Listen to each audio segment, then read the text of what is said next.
comment réagir lorsque je rencontre un souci avec ma banque. Alors, nombreuses sont les personnes qui me consultent pour ce type de problème. On peut rencontrer tout un tas de soucis avec sa banque. C'est quand même très souvent par rapport à des problèmes contractuels.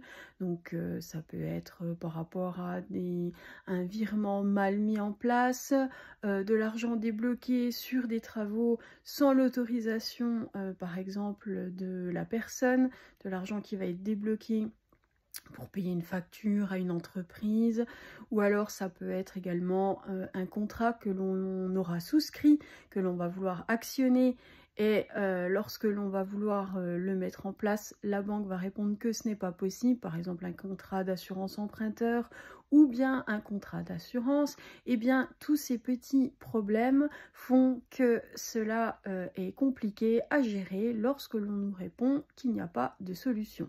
Alors, la première chose à faire déjà, c'est de ne pas se mettre en colère. Alors, je comprends que ce soit très tentant, mais si vous voulez rompre votre contact avec votre banquier, voire même avec votre banque, c'est la première chose à faire. Donc, on ne se met pas en colère. La première chose à faire, eh bien, c'est de ne pas écrire un mail, ça va être de prendre son téléphone. Mais alors attention, quand on prend son téléphone, on va avoir une relation qui sera plus humaine, on va pouvoir discuter de façon plus humaine. Mais ce qui est très important, c'est de faire une confirmation par écrit de ce qui s'est dit, de ce que l'on a demandé, avec toujours, et il faut toujours lors de la conversation téléphonique, convenir d'une échéance. Voilà, il faut encadrer ce qui s'est dit, parce que si on n'encadre pas ce qui s'est dit, et bien finalement, il n'y a pas de limite, et on peut avoir affaire à quelqu'un qui va nous dire bah oui je vous rappelle, ou alors une situation laissée en suspens qui finalement ne donnera rien. Donc on fixe toujours des limites sur le planning, quand est-ce qu'on se rappelle qui et qu'est-ce qu'on demande à l'issue de ce rappel. Ça c'est la première chose. Deuxième chose, si ça ne fonctionne pas à ce moment-là, eh bien on peut demander à changer d'interlocuteur, ou alors à comprendre pourquoi ça ne fonctionne pas. Si on vous dit et ben voilà, on a fait ça, on avait le droit de le faire, ou on ne fait pas ça parce qu'on ne peut pas, parce que la banque va invoquer telle ou telle raison qui va être dans le contrat. Par exemple, on demande la copie du contrat, on demande toujours à être factuel, donc à avoir les raisons sur lesquelles s'appuie le fait qu'on vous dise non. Voilà, ça peut être des articles de loi, ça peut être des termes du contrat, mais il faut toujours qu'on puisse vous justifier pourquoi on agit de telle ou telle façon. Donc ça c'est très important.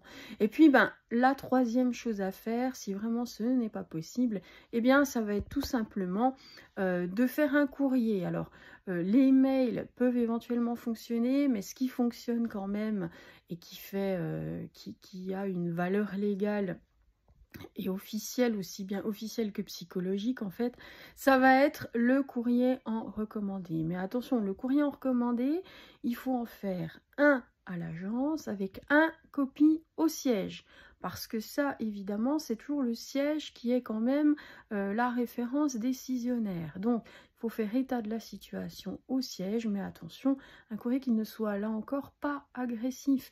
Il ne faut pas commencer à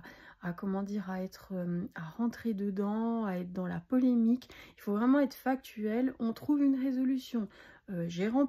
J'ai signé un contrat avec vous. Le contrat énonce que telle chose. Je reprends ce qui figure dans mon contrat, je reprends ma situation et donc je demande à ce que mon problème soit résolu en fonction de ce que dit le contrat et de ma situation. Suite à ça, voilà, si vraiment on n'obtient pas gain de cause, eh bien, la meilleure solution sera de faire appel à un professionnel tiers. Alors ça peut être un médiateur comme je le suis moi, ça peut être un conciliateur éventuellement, et puis ça peut être soit un avocat ou alors le médiateur de la banque aussi. Mais alors bon, le médiateur de la banque, voilà, ce n'est pas un professionnel indépendant, il est salarié de la banque. Donc ça peut des fois donner de bons résultats, mais il faut être conscient de cela. Voilà, je vous souhaite bon courage et je vous dis peut-être à une prochaine.